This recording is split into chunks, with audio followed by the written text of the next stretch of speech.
С победы начали новый календарный год баскетболистки Чувашского госуниверситета. В стартовом матче пятого для дружины ЧГУ «Атланта» тура во второй женской суперлиге чемпионата России по баскетболу хозяйки паркета переиграли дубль новосибирского «Динамо» с преимуществом в 4 очка. Подробности у нашего спортивного корреспондента Вячеслава Ильина.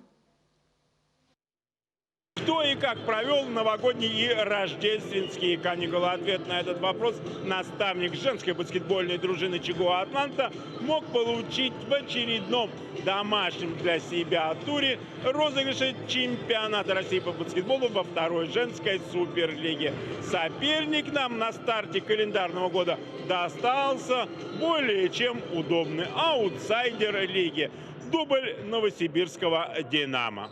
Девушкам ЧГУ «Атланты» удалось рвануть с места в карьер в первой четверти. Подопечные Никиты Иванова доминировали на площадке, успешно действуя не только в атаке, но и в защите своего кольца. «Динамовкам» открыть счет удалось лишь на 5-й минуте, так что счет 18-7 на табло в нашу пользу после первой четверти были вполне закономерными. Вот только продолжение победного шествия не получилось. Во второй четверти не пошла игра у центрового «Атланты» Анастасии Макаревой, номер 6. Настя за 10-минутку не только ни разу не попала в кольцо, но и получила 4 фола за нарушение правил. Не могла похвастаться результативностью самый забивающий игрок «Атланты» Олеся Огурцова, номер 14.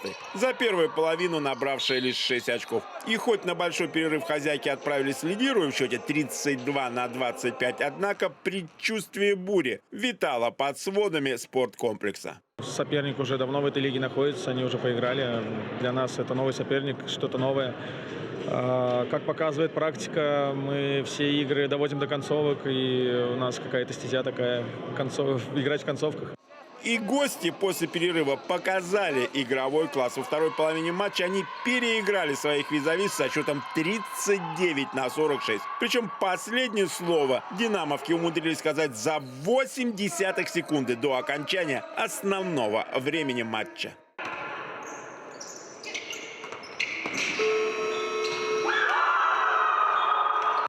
Судьям, конечно же, понадобился видеопросмотр эпизода, после которого команды продолжили игру уже в добавочной 5-минутке. И здесь леопардовые стараниями Валерия Баландина, Олеся Огурцова и Анны Чубаровой все же сумели дожать своих соперниц. 82-78 победа хозяек.